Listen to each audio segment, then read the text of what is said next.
Alors, passons maintenant à la question qui tue. Alors, on a vu les nombreux bénéfices que le sport apporte à l'organisme, mais l'une des motivations principales, on va dire, c'est de perdre du poids. Mais pourquoi est-ce que quand on commence à faire du sport, on prend du poids? C'est une bonne question. Alors souvent, effectivement, il y a des gens, ils font du sport, ils commencent, ils étaient sédentaires, ils commencent à faire du sport, ils font un petit peu attention à leur alimentation et puis ils prennent du poids, donc ils se retrouvent un petit peu découragés dès le départ. Alors il y a plusieurs raisons à ça. Alors la première, c'est que en fait, quand on recommence à faire du sport, si on a l'alimentation adaptée, c'est-à-dire comme on a vu avec des supplémentations de protéines suffisantes par rapport à l'activité physique qu'on fait. Et en fait, on va dans un premier temps, donc on va brûler des graisses. Comme on a réduit notre apport calorique, on va maigrir, mais en même temps, comme on va stimuler nos muscles, on va prendre de la masse musculaire. Voilà. Donc des fois, ce qui se passe, c'est que il y a un équilibre qui se passe entre la perte de graisse et la prise de masse musculaire, et du coup on perd pas de poids, parce que ce qu'il faut savoir, c'est que le muscle pèse beaucoup plus lourd que la graisse. Et en fait, ce qui est important, en fait, c'est de prendre des mesures.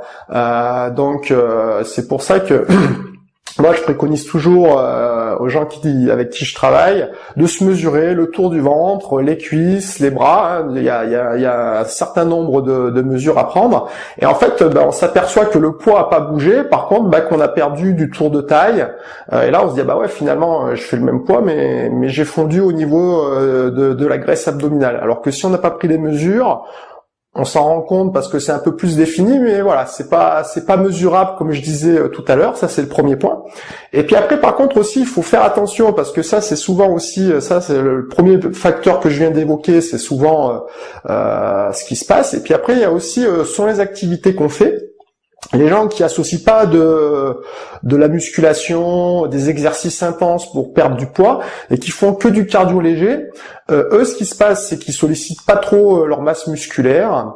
Et il y a des études qui ont montré que quand on a fait du cardio de 45 minutes à 1 heure à intensité légère, en fait, on a tendance après à manger 150-200 calories de plus. Donc du coup, des fois, ils ont l'impression de faire du sport, et puis comme ils ont fait du sport, ils ont un peu plus d'appétit, et du coup, voilà. Donc ça, c'est le deuxième point qui est un petit peu plus qui est un peu plus à surveiller. Et comment on peut éviter ça, justement?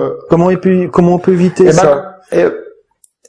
Pour éviter ça, en fait, il faut privilégier plutôt les activités où on fait de l'intermittence, c'est-à-dire du travail court à intensité élevée avec des temps de repos, avec des charges élevées pour solliciter les muscles, et alterner avec du cardio de temps en temps. Mais souvent, aujourd'hui, il y a beaucoup de gens qui se retrouvent dans des salles où il n'y a pas toujours un bon encadrement, et puis on les met sur un vélo, et ils passent des heures et des heures sur des vélos, et du coup, ça crée un stress, parce que les séances, elles durent souvent aussi longtemps. On leur dit qu'il faut faire 2 heures, 3 heures de vélo. Du coup, ça crée un stress au niveau de l'organisme, donc on a tendance à plus se stocker les graisses, et ça, c'est un peu l'effet inverse de celui recherché. Voilà, donc c'est pour ça que moi je préconise des séances intenses, plutôt courtes et intenses, et le cardio, modérément, c'est pas ça qui fait le plus maigrir.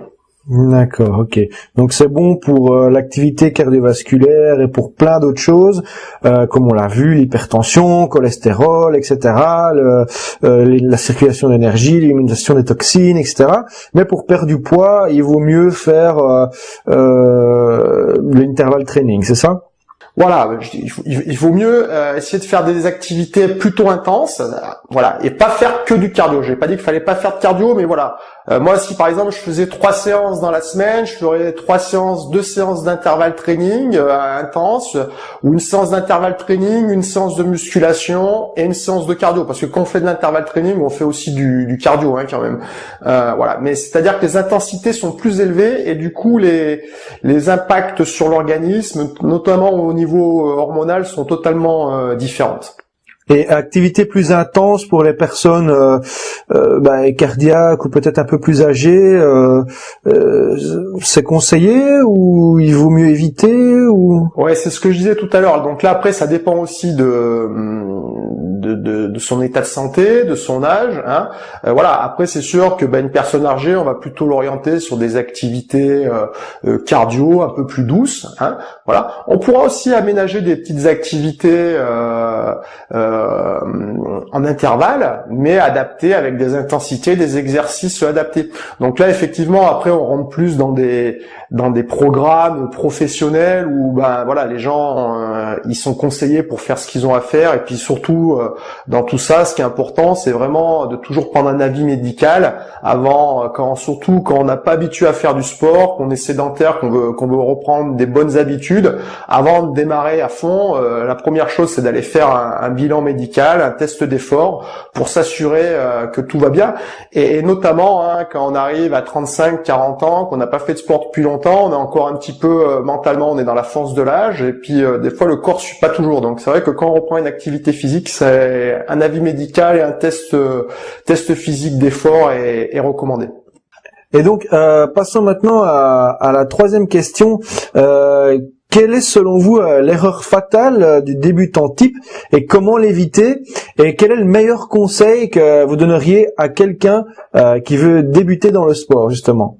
Alors souvent l'erreur que je remarque,